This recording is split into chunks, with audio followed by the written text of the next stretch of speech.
YouTube, what's going on? It's Mesa Sean back at it with some Destiny 2. Alright folks, we got a number of Destiny 2 news related topics to go over. Some about Forsaken, the weapon slot system, or the changes to weapon slots. I got to play it at E3 and capture and record this footage for you guys.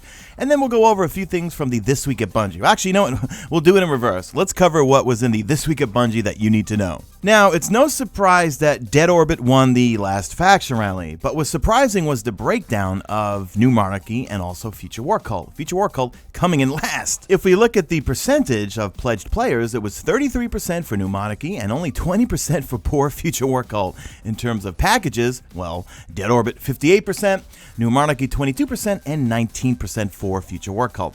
I think next time, guys, I'm going to pledge to Future War Cult. Let me know in the comment section which one you're going to pledge to next faction rally. Now, next week, I will be on vacation with my girlfriend, but I will keep my MacBook and microphone with me just in case some breaking news hits. But next week, we have Iron Banner. That's going to hit on the 19th at Reset, and the game mode is Control. Now, my advice is going to be, if you enjoy playing Iron Banner, play it, but save your tokens and put them in the vault when you're done with it. The reason why I'm saying that is because I, in particular, don't think the weapons for this season of Iron Banner are that great. So for me, I'm saving all my tokens and putting them in the vault to see what happens come year 2. I don't think the token system is going anywhere, or at least we haven't seen anything. So I'm saving them because hopefully with Forsaken, maybe the Iron Banner starting off at year 2, will have some better rolled weapons. And we know that random rolls are coming back, but only for new stuff. So if they could give us Iron Banner with random rolls, I think we'll be in good shape, because remember, all the year 1 stuff, if they drop for you after Forsaken hits, they're going to be static rolls. They're not going to change. However, Scott Taylor, in a previous video I covered, he did say, well, the question came up saying, can we mod our old year 1 weapons? And he said, we can't talk about that right now. So, just a quick tip. Let's talk about weapon slot changes and also the ammo economy. We got some more clarification from Josh Hamrick coming out of the This Week at Bungie. So the gameplay you're seeing in the background here, I got to record and play at E3. This build will be at GuardianCon next month. But the build that I got to play on had the new weapon slot changes, and I have to say, it was a lot of fun. In simplest terms, if you like the way the system is right now, you can play like that. If you want to go back and play the way it was in Destiny 1, you could do that too, but there's also a lot more customization. You can run 3 shotguns, you can run 3 snipers, you could just really mix and match how you want to play, not how the game is going to dictate how you play. So let me read you some quotes from Josh Hamrick from the This Week at Bungie. He kicks it off with, "Hey everybody, I wanted to stop by for a second and provide just a bit of information regarding the new weapon slot system. We know many of you want the D1 style system back. Many of you have also asked us to keep the D2 model. We want to deliver something you all want, but we also want to surprise and delight you while moving the game forward. Ultimately, we want to give you something better than you've ever seen before." So now they're changing the names of our slots. They're calling them quick slots now. So let me read you this. The top 2 slots are called quick slots. They're going to have more freedom than ever, allowing you to carry unique sets of primary and special weapons. When paired with the appropriate exotic, crazy loadouts like a 3-shotty build I mentioned in the Variks are possible and freaking awesome. But how are they going to handle the ammo situation? Well, let me read you this. Uptime for your weapons is balanced by how often you can get your hands on the right ammo, tuned to be very similar to D1. Uptime works as follows: most to least. Primary, which is white ammo, then specials green, and then finally heavy, which is going to be purple. Primary ammo is useless while running the 3-shotty loadout, which takes a combination of special and heavy ammo. And finding yourself completely dry means it's time to get your hands dirty. Godspeed, Space Puncher. Now, John Wisniewski, also from the PvP team, did tweet out that they're still fine-tuning all the ammo and should have it ready for Forsaken. However, when we were at the Destiny Community Summit and we brought up, okay, if someone runs 3 shotguns, they're just going to be running around and just shotgunning everyone with tons of ammo. It's not going to work like that. If you spawn in with 3 shotguns, you will have no ammo. You will have to go melee a few people to try to get some ammo. So basically, yeah, you can have fun, and I'm sure some of the MLG pros will do something like triple sniper challenge and stuff, and I personally love watching that stuff. But yeah, you could play like Destiny 1, you could play like Destiny 2. I myself probably will kind of mix and match. Let me know in the comment section. Will you play like the Destiny 1 system, or are you currently happy with the way it is right now? We have one last quote from Josh Hamrick. He says, "Whether it be for raids, trials, and competitive, or the brand new, incredibly awesome, and in my opinion, pinnacle Destiny sandbox activity, Gambit, The new weapon system shines at allowing incredible flexibility and customization so you and your team can strategize and build your way to greatness. When I was playing Gambit, I was running the Destiny 2 build. I was running an auto rifle and then a scout rifle like I always do. But however, I wanted to run a shotgun as my kinetic because I kept getting killed by the other enemy team invading our map.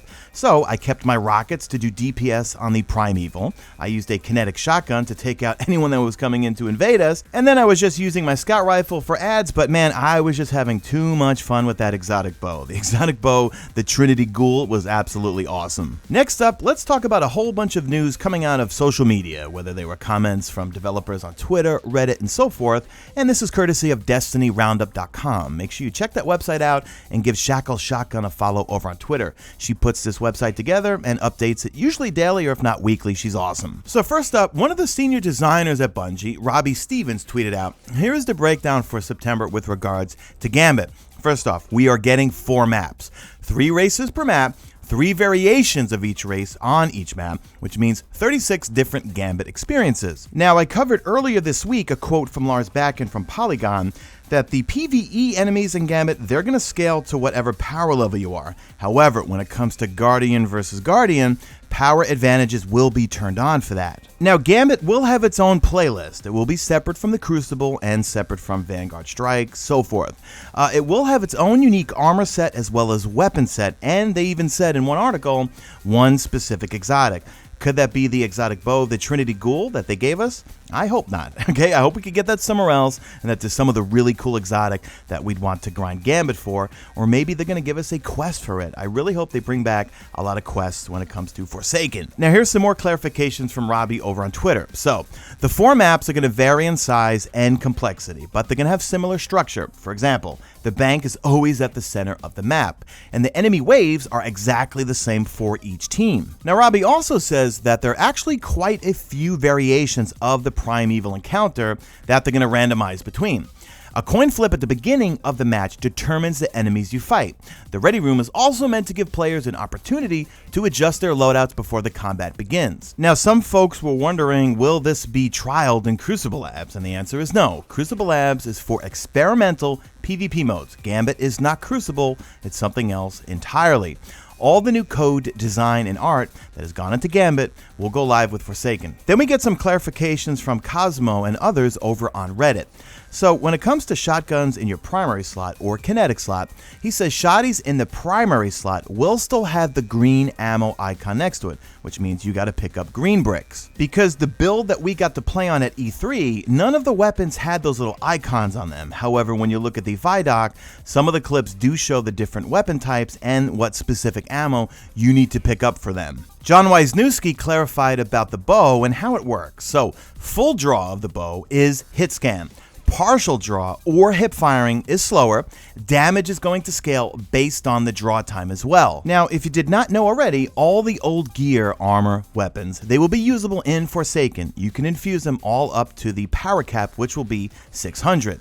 But the new stuff will drop with random rolls. So if you do get a drop from either Banshee or Shax or even Zavala, and it's an old weapon like Better Devils, Nameless Midnight, they're going to have the same perks. No random rolls for those. However, we don't know what they're doing with the mod system just yet. Because in a previous interview this week, Scott Taylor did dance around the question, hey, will we be able to mod our Year 1 weapons? And he said, I can't talk about that right now, or something to that effect. So I got a feeling, Christopher Barrett did say early on in another interview that between random rolls and the new mod system, we really will be able to customize our weapons. So I got a feeling based on how the new mods are, we probably will be able to really, change up the perks maybe, or add another perk to our favorite Year 1 weapons. I don't know, speculate in the comment section. And then lastly, I just want to touch on Black Spindle. When I talked about it last night on Guardian Radio, I was very vague, and I'm going to be very vague right now. I did speak or ask 3 people that work for Bungie about Black Spindle, because the Black Spindle catalyst did hit the database, and the look that they gave each other, you know what, look, I've been in sales for many, many years. I could tell from the looks on their faces, Black Spindle is either in the game right now and we just have not figured it out, or it's going to be coming with Forsaken. Now, is that definitive proof? No, of course not. I'm speculating here. But the look that I got from them or the smile, I should say, that they all gave each other, guys, it's gotta be in the game. The catalyst hit the database. We know look, the catalyst would not be there if it wasn't in the game right now, or it's going to be coming with Forsaken. That's it for me, guys. Leave me a hashtag made it to the end if you did make it to the end, and do me a favor, drop a like in this video only if you see fit. Follow me on the Twitter at Mesa Sean. Check out my stream, usually and always on YouTube, and that's it. I am out of here like Vladimir.